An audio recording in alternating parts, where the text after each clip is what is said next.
Chaque matin, t'as ton petit rituel. Tu te lèves, encore un peu dans le brouillard, et tu fais toujours la même chose. Tu vas chercher ton café.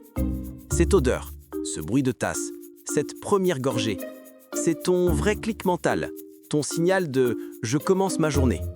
Et franchement, je te comprends. Moi aussi, j'adore ce moment. Mais tu t'es déjà demandé ce qui se passe vraiment dans ton corps à ce moment-là? Parce que le café, ce n'est pas juste une boisson magique qui te réveille. Il déclenche une réaction en chaîne, incroyable et parfois un peu piégeuse. Dès la première gorgée, ton cerveau reçoit un signal ultra puissant.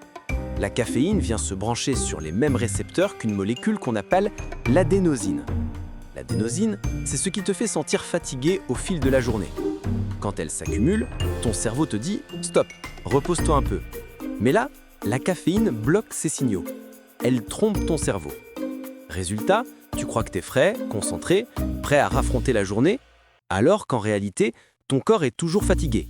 Tu ne lui as pas donné plus d'énergie, tu as juste coupé l'alarme de fatigue. Ce qui te donne cette sensation de « je revis », c'est pas l'énergie du café, c'est ton système nerveux qui se met en alerte. Ton cœur bat plus vite, ta respiration s'accélère, ton corps libère de l'adrénaline et du cortisol, les hormones du stress. C'est ce petit stress contrôlé qui te réveille.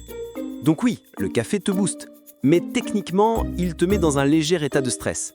Et c'est pour ça que certaines personnes sentent leurs mains trembler, leur cœur s'emballer ou deviennent un peu irritables après une tasse. Environ 30 à 45 minutes après, la caféine atteint son pic. C'est là que tu es au top. Tu penses plus vite, tu te sens vif, concentré, efficace, mais 2 heures plus tard, la chute arrive. L'adénosine, qui attendait gentiment son tour, revient d'un coup. Et là, bam, coup de barre, manque de concentration, envie de sucre ou besoin urgent d'un autre café. Et c'est là que le fameux effet yo-yo commence. Plus tu bois de café, plus ton corps s'y habitue. Ton cerveau adapte ses récepteurs et tu développes une tolérance. Résultat, il te faut plus de café pour ressentir le même effet.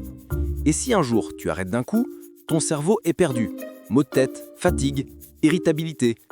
Pas parce que tu es faible, mais parce qu'il doit réapprendre à gérer l'énergie naturelle sans ce petit coup de pouce. Là où ça devient encore plus intéressant, c'est sur ton sommeil. Même si tu bois ton dernier café à 14 heures, la caféine reste active dans ton corps pendant 8 à 10 heures. Donc quand tu t'endors à minuit, ton cerveau, lui, a encore une dose de réveil dans le sang.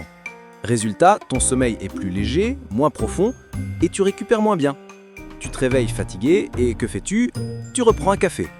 Et sans t'en rendre compte, tu entretiens le cercle.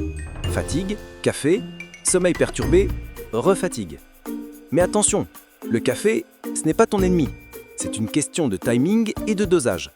Ton corps produit déjà naturellement du cortisol le matin, c'est ce qui te réveille. Si tu bois ton café dès le lever, tu ajoutes un pic artificiel à un pic naturel. Résultat, tu crames ton énergie trop tôt. Alors que si tu attends environ 90 minutes après ton réveil, tu laisses ton corps faire son travail. Et là, ton café devient un vrai partenaire, pas un substitut. À la place, essaye ce petit rituel simple. Au réveil, bois un grand verre d'eau pour réhydrater ton corps après la nuit. Bouge un peu, même 5 minutes d'étirement ou une marche rapide. Respire profondément. Ces 3 gestes réveillent naturellement ton système nerveux, ton oxygène, ton métabolisme. Et quand tu prends ton café après ça, ton corps est prêt. Il n'est plus dépendant, il est réceptif. Et crois-moi, la différence est incroyable. Le café, c'est pas le problème, c'est la façon dont on l'utilise. Ton corps sait se réveiller, se réguler, s'équilibrer. Il a juste besoin que tu travailles avec lui, pas contre lui. Alors demain matin, fais ce test. Attends un peu avant ta première tasse. Bois de l'eau, respire, bouge, puis savoure ton café. Sans dépendance, sans stress. Et tu verras, c'est la même boisson, mais plus du tout le même effet.